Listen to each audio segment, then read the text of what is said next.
और हर उस जगह से यहाँ पधारे पूज्य किसानों को राम राम, प्रणाम, नमस्कार। और विशेष तौर से मेरी माताओं बहनों आपको नमस्कार, प्रणाम।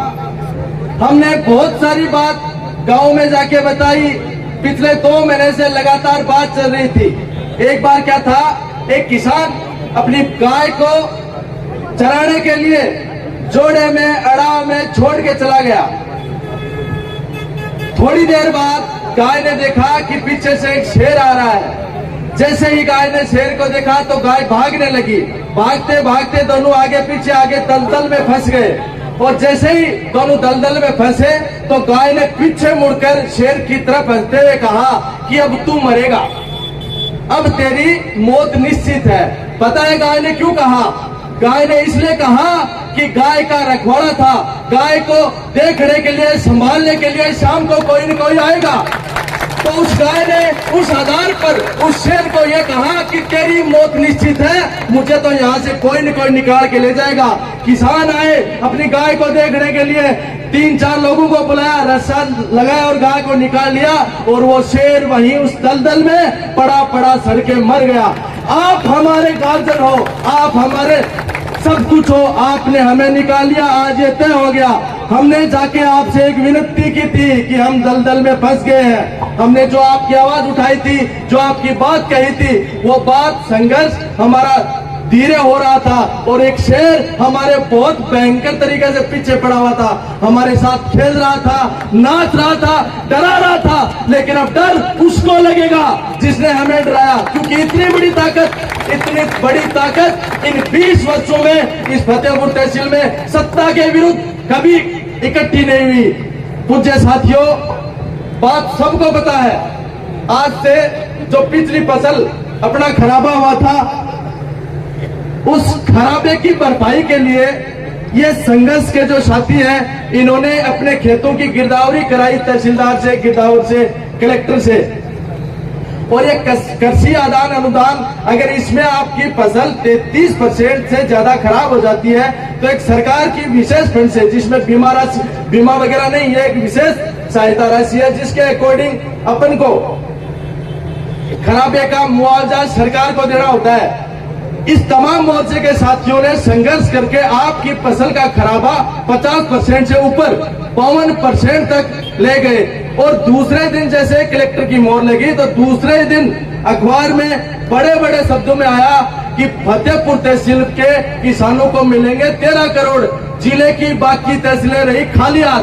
जैसे ही ये न्यूज आई, आपके बच्चों के संघर्ष की, जैसे ये न्यूज पत्रिका, भास्कर या तमाम तरह के अखबारों में आई, पास वाले सभी बड़े जनप्रतिनिधियों के कान खुल गए। आप कल्पना करो, थेतलिया, दिनारपुरा, इन गांव के किसानों के खाते में 14-14, 15-15, 12-12 हजार रुपए आए। और पास वाला ये नारी, पारी, रामगढ़ और ये रोड साहब के लोगों के पास नहीं आए। तो ये किससे सवाल करेंगे? ये सवाल उससे करेंगे जो उनका रखवाड़ा था, कहां सो रहा था रखवाड़ा। ये सवाल उससे करेंगे। अगर स्वरूपसर के गांव वालों के खाते में पैसे आए और राजपुर वालों के पैसे नहीं आए तो किससे सवाल करेंगे? ये सत्ता के शीर्ष पर बैठे उस नेता से सवाल करेंगे कि तू कहां था जब हमारी फसलों पे पानी पड़ रहा था, जब हमारी फसलें खराब हो रही थी, तो तू कौन सी मस्ती में मस्त था? इस सवाल से डरने के लिए इस तुष्टीकरण की नीति के तहत कलम से अपना गला घोटा गया है। और ये गला अब आप नहीं घोटने दोगे, ये हम समझ चुके हैं। आपकी ये ताकत, आपकी ये मेहनत, और बहुत मांडर हो, डरी बात को हो कि तमाम तरह का लोग यहाँ कहता कि फतेहपुर कितना सिरा कोनी के लोगों का पीछे हो जाए, फतेहपुर की आदत आ कोनी के काम छोड़ आंदोलन के लिए भिड़ा हो जाए। तमाम तरह की बातें हमें डराई गई, बताई गई, लेकिन हमें पूर्ण विश्वास था और हमारी नीयत साफ थी। हमारा टारगेट निश्चित था।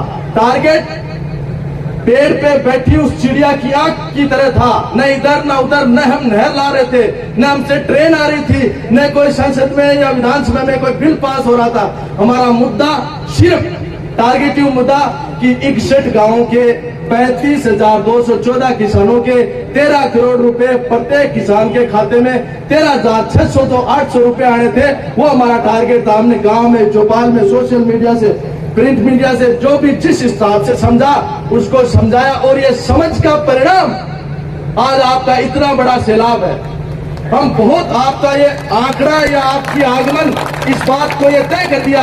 हालांकि सरकारी कार्मिकों की रिपोर्ट मुख्यमंत्री तक पहुंच चुकी थी कल शाम को ही। मैंने बहुत से गांव में फोन किया, मेरे साथियों ने फोन किया, और फोन पे हमने आपसे यही निवेदन किया था कि आप एक बार बड़ी संख्या में आ जाओ। पैसे अपने खातों में आएंगे, आने वाले थे। पैसे इसलिए रोके क्योंकि उनको पता था वोट बैलेंस करना था। रामगढ़ वालों के सवालों से बचने के लिए ये वोट बैलेंस की तुष्टिकरण की जो नीति के तहत अपने 13 करोड़ डकारने की कोशिश थी, वो डकारे नहीं जाएंगे। अब ये गला पकड़ लेगा। एक और छोटी सी बात बताऊं, एक गांव था मुर्गों का, उसमें अचानक से एक बिल्ली आ गई। बिल्ली आकर सोचा कि अब तो इस गांव में रहना पड़ेगा। तो बिल्ली ने सोचा कि इस गांव के मुर्गों के साथ तालमेल बनाया जाए। तालमेल बनाने के लिए उसने अपने घर पे एक दावत रखी। उस दावत में उसने खुद ही नृत्य पेश किया। तो जैसे वो इधर उधर ऐसे वैसे उछल रही थी तो मुर्गे नाचने लगे। पहले मुर्गों का उसको बहुत डर था कि इतना बड़ा ये इसके राजा जैसा छुरंगार, बड़ी बड़ी चोंच, पैर ये अलग अलग, वो डर रहा था, मुर्गी डर रही थी। जैसे ही बिल्ली नाचने लगी तो मुर्गा हंसने लगा, और मुर्गे के हंसते ही बिल्ली ने मुर्गे का कंठ पकड़ के और वहीं मार दिया। बिल्ली को लगा कि इसके मुंह में तो दांत ही नहीं है। तो वो बिल्ली रामगढ़ वालों को तो खा चुकी है और फतेहपुर की तरफ मुंह कर लिया है। उस बिल्ली के गले में घंटी बांधने के लिए, उस बिल्ली को सबक सिखाने के लिए एक होना है, संघर्ष करना है।